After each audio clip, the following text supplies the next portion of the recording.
नमस्कार दोस्तों, आप सभी का स्वागत है। आज की यह कहानी आपको जिंदगी की कीमत बताएगी।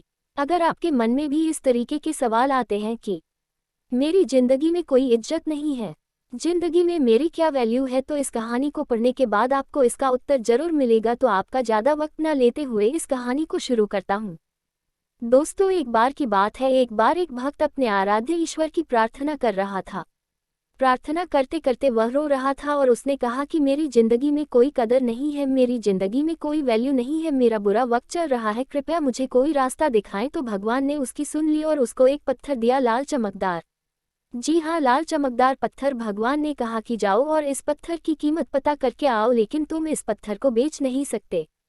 जब तुम इस पत्थर की कीमत पता करके आओगे तब शायद तुम्हें अपनी जिंदगी की कीमत पता लग जाएगी।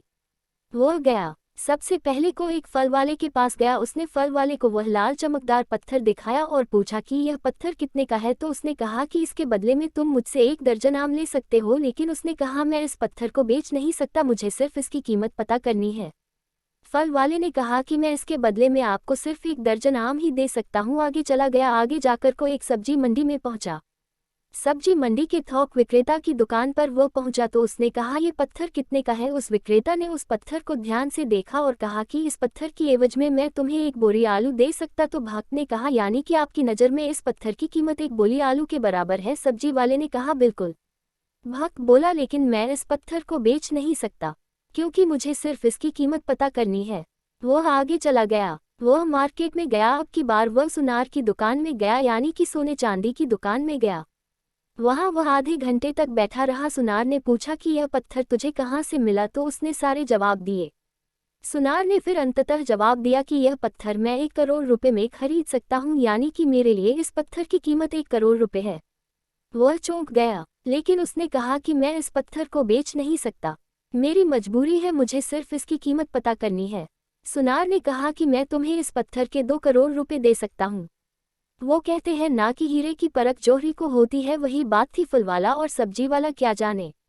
सुनार ने आखिर कहा तुम ये पत्थर मुझे दे दो, लेकिन भक्त ने कहा कि नहीं, मैं इस पत्थर को बेच नहीं सकता। अब वह हीरे के बहुत बड़े व्यापारी के पास जाता है और उस पत्थर की कीमत पता करता है। हीरे का व्यापारी उस पत्थर को देखता है और आधे घंटे तक उस पत्थर को वह देखता रहता है। उससे पूछता है कि यह पत्थर तुम्हें कहाँ से मिला।